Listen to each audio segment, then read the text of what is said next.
Hello and welcome to the SBIR STTR Train the Trainer video webinars. I'm Leon Wolf from Oregon Best. And I'm Kedma O, and I am based at Mount Hood Community College in the statewide innovation lead for the Oregon Network. Thanks. So today is the fourth and last module of the Train the Trainer series. Today we're going to tell you what to do once your client company is ready for a referral and how to get them started on actually preparing an SBIR and STTR proposal. The first three modules you'll quickly review for an introduction in SBIR basics. We told you how to evaluate and prepare a client so that their technical and commercial merit and team qualifications were a good match for an SBIR proposal. And in the third module, actually matching to an agency and a topic. Assuming that this is all good and you've addressed any gaps, the client is now ready to be referred to additional resources and, if they desire, in a self-paced basis to start their work on their own. That's this module today. So, assuming the client has completed the questionnaire with you and addressed gaps and has been through all of the materials we showed you in the first three modules, we now recommend that you refer them to the Oregon Best SBIR STTR Support Center or some other resources that can help them prepare a proposal. To do this, we want you to get all of the materials ready and summarized before you refer them to another professional.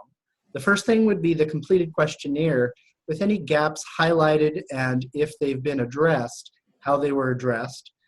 If the company has prepared a concept paper, that would be great, but that is not a must. And also, if you've identified an agency and topic target, please pass that information along.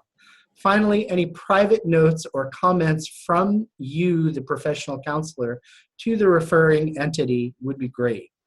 Today, we're also going to be talking about how to prepare a rough budget, how to have your client company start on a rough budget. So some of those things are in place when they start talking to a grant writer or another professional. Thanks. So I've been mentioning the Oregon Best SBIR STTR Support Center. This is, in its fourth year, a fully free, no-cost support to qualifying startups and fully free assistance for additional agency and solicitation matching, in some cases actual help talking with the agency and preparing to get feedback from them, a higher degree of grant writing and proposal preparation assistance to qualifying companies, and reviews and critiques of proposals. Oregon Best is a clean tech consortium for economic development. However, this support is available to companies in any industry and technology. And again, this is provided at no cost if the client company does qualify and does seem like they've met the criteria that we've talked about in the earlier three modules. You can learn more by going to the website listed below here. The second thing, for more of a self-paced, independent study kind of company type of client, is Business Oregon's Phase Zero program. So-called Phase Zero programs are common throughout the United States. Here in Oregon, the Business Oregon division of the state of Oregon government will actually provide up to $5,000 in reimbursement for contract grant writers and other types of reimbursement for conferences or external reviews. This is a great resource, and if a company is feeling independent and going it alone, they should definitely contact Business Oregon. However, we do recommend that they have a very solidly scrubbed questionnaire and have done extensive talking with you, the professional counselor, before they go off on their own to contract with a private grant writer. Right, Kedma? I totally agree. And, you know, I think to your comment is because we want to make sure that they're connected to an SBR, STTR grant writer and not just any grant writer. Good point. And we because don't... just here, sorry, Leon, because a grant writer technically may be writing grants for nonprofits or foundations, but an SBR, STTR grant writer really understands that technical piece and how to interface with each agency. Thanks. And there are some local Oregon-based grant writers. We can't officially endorse any, but there's certainly local resources, and these, from a Business Oregon perspective, they will reimburse for out-of-state contractors as well. Business Oregon also provides matching grants if you're lucky enough to have a Phase 1 award and your company is going on for a Phase 2. They should consider applying for a match. These are periodically available, so check with the Business Oregon website to find out the availability and the timing on that. And the URL for applying, you have to formally apply for this once a solicitation is open, and you need to receive formal approval before you can submit reimbursement. The client company is responsible to pay the grant writer, and then they get reimbursed from the state.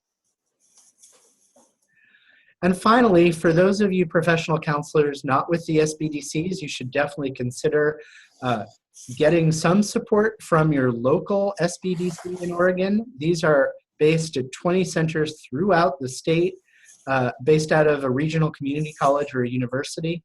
And the SBDC can provide additional business planning and business development and market research consulting if the company has not already done so. Kedma, anything you'd like to add there?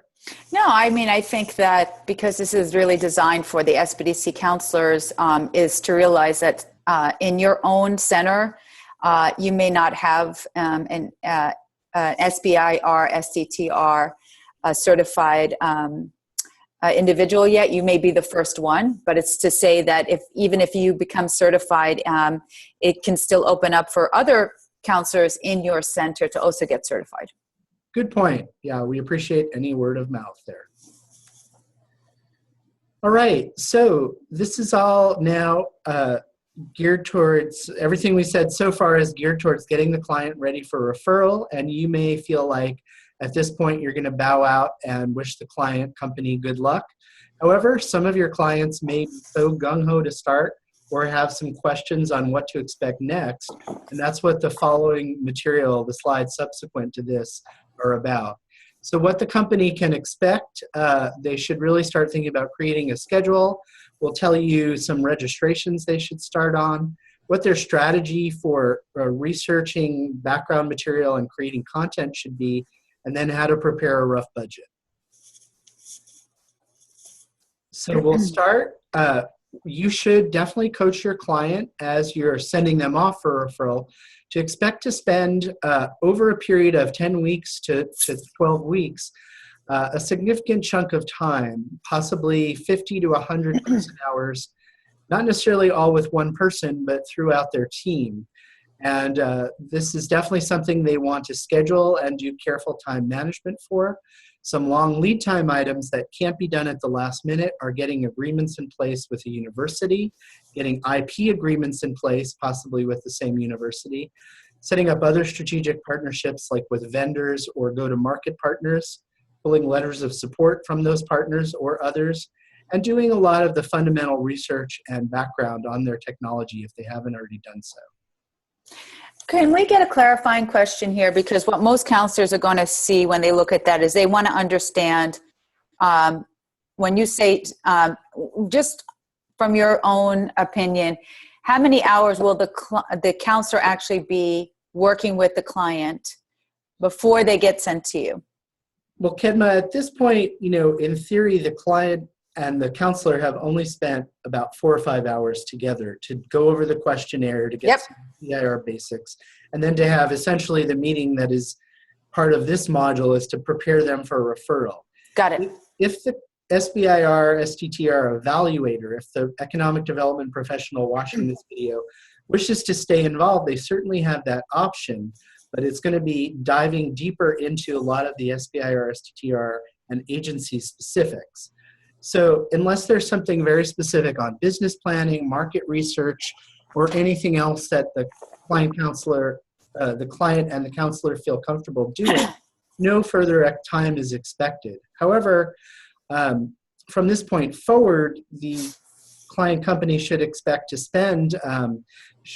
get between 10 to another 30 hours from another professional at the SBIR, STTR Support Center, or the grant writer, and some of that would come out of the work expected in the 50 to 100 person hours. Perfect.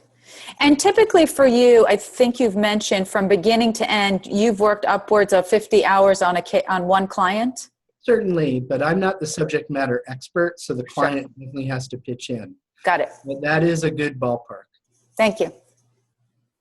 Not every client is going to get that degree of support. Of course. It really depends on the personal, the load at a given time, the amount of expertise that the person you're getting the support from has, and how much subject matter information the client company or you, the counselor, has provided in advance. The more preparation, the smoother it's going to go.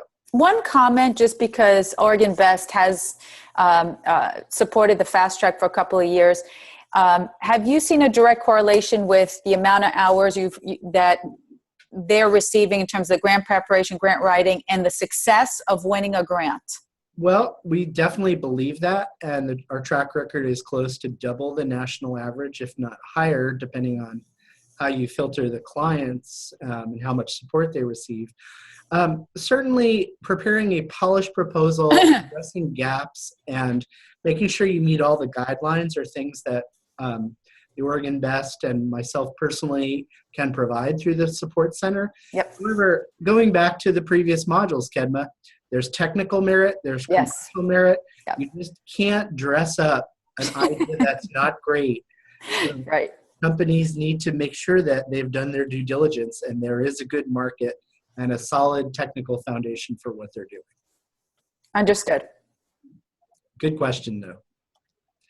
And for more information, the trainer slides that will be available through the Oregon Best website or the login at the national website has an excellent time management tool and recommendation on proposal preparation schedule. Okay, the second thing, and where all of the SBIR horror stories come from in our little world of proposal preparation is the world of registrations. And so we're going to tell you now, you must start early. It's at least 2 weeks, sometimes as much as 6. You can't do this at the last minute. You need to get what's called the DUNS number, registered with the System for Award Management, SAM, and the SBDC's Small Business Registry. And these are common to all the agencies, and you should be urging the client to look at additional requirements by the agency for their online submission systems. If the client attempts to do this by themselves or with your coaching, they should be very wary of third-party vendors. Kemba, do you have any experience with people stumbling into those? Well, I think, yes, just to be cautious. Like I had a company come to me about 2 months ago that was trying to file a DUNS number. And unfortunately, they were working with an organization that said in order to file, I think they had to pay $350. Right. So. And that is a third party attempting to provide a service to make it easier for a company. But none of these registrations from a federal government point of view cost any money. You can do it by yourself for free. Perfect. Urge your clients to beware of, like anything on the internet, buyer beware. Yep. And if you and the client hasn't gotten the message, you need to start this early. For more information for the counselor, the Train the Trainer webinar and slide series number 8 has that same message again. Start early. And there's more information on the national federal SBIR.gov website on registrations as well. So moving on, and again, this is kind of diving now into the details for the really aggressive, optimistic clients or for you as the counselor. This is how you should coach the client on what to get ready for and prepare before referral. So some things they're going to need to start getting more formalized are their specific aims for the research, what their actual objectives and the detailed technical work are. They should be doing more content generation if they haven't already on literature, market research, the research plan, getting all their bios and documentation on facilities and budget in place. This is something that the SBIR STTR Support Center is going to ask for and urge them, and the sooner this can be prepared, the better. And again, for more information on SBIR.gov, the national SBIR website, there are publicly available tutorials on all these different categories in the course number 6. And Leon, you've gone through some of those courses. Are they fairly robust? They are very robust, and this particular module is very general, and so I don't necessarily, you almost have to take it twice. You have to God. watch it once, then try to prepare a proposal, and then go back and glean the information you didn't realize you needed to know. Got it. And then finally, again, the budget, how prepared and precise a budget is a really good indicator of how realistic a project is and how well informed a company is going to be. At this point, we recommend creating a rough budget to see what the company will need to know and what they don't know in 4 or 5 major categories. Just which employees of the company and what their hours and salary are going to be on the proposal. What, not in general, but specifically doing the research on the detailed SBIR project plan. Then what materials, supplies, and other kind of tooling they might have. Then any contracts, consultants, and subawards. And there are, depending on the agency and the type, SBIR, STTR, there are limits on this. And then things in some other categories like travel, equipment, or facility rentals, and other things. So this is something that people often pull together at the last hour, and it's a good thing to have some problems with. Generally, you won't, a proposal wouldn't be rejected for a small line item error, but at this stage of your counseling, you don't need to worry about the line item detail. Just worry about the big picture, because it's often indicative of gaps or major issues, like the company not having enough qualified personnel actually employed and probably needing to look to add some contingent hourly labor for the proposal. One comment to this, Leon, you did mention employees, material and supplies, but I don't see a line item for equipment. Just as a general rule, is that something that is considered, or is it better to lease equipment? Because I don't see it as a line item here. Okay, thank you. And what is equipment and what the guidelines are vary by agency. There's that mantra again. No worries. USDA does allow you to buy up to $5,000 of equipment. NSF doesn't want you to buy anything. So if you're thinking about getting a really cool new computer or buying a new mass spectrophotometer for your company, it's not going to happen. will require an incredibly heavy justification, or it's not going to happen. Yeah. Got it. In some cases, things like tooling. So if you're going to buy like a plastic mold to make a part and it's not really equipment, or something that one common misnomer is what equipment is. If you're building something from scratch, the government fortunately considers that a prototype, not a piece of equipment. They just don't want, a farmer to buy a brand new John Deere tractor. Fair enough. Thank you. All right. Both at SBIR.gov and in some of the counselor-based materials, they do talk a lot about things like fringe benefits, indirect cost, and fees that the company can charge. We're not going to go into that here, and I don't recommend you get familiar with it, but please be aware that online there's quite a lot of material on how the company can estimate and bill indirect overhead rates, as well as some other general facilities and administrative costs. And for the companies, that's online at the SBIR.gov course tutorial number 8, budgeting basics and what kind of government accounting systems are approved. For most of the companies we expect you to encounter, these are brand new companies, and they're going to really be estimating something from scratch. So some of these things are a bit too accounting oriented at this stage of the company's knowledge.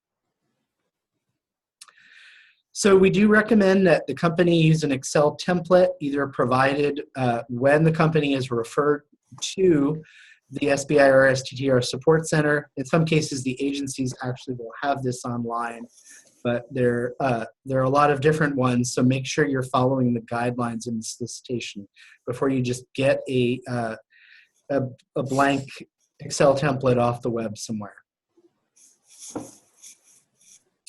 All right, so that's all of the technical content we have for today. This was the 4th and last of the modules, and we wish you luck in preparing companies and referring them and successfully preparing proposals. And so for the next steps for companies that are proceeding, for counselors who want certification as an SBIR STTR company evaluator, You should proceed to take quizzes, the 4 online quizzes on the Oregon Best website. And there's more information on taking those when you go to the same website you're looking at these videos from. Once you pass, you'll receive a password and access from the administrator to the Train the Trainer support materials or additional emails instructing you on what to do as an official certified evaluator. And you will then be 100% and fully qualified to coach companies on SBIR, STTR proposal prep and their eligibility and pass them along to other professionals. So I want to thank you for your participation. Look forward to seeing referrals from you, and please feel free to contact one of us if there's additional questions. Bye-bye.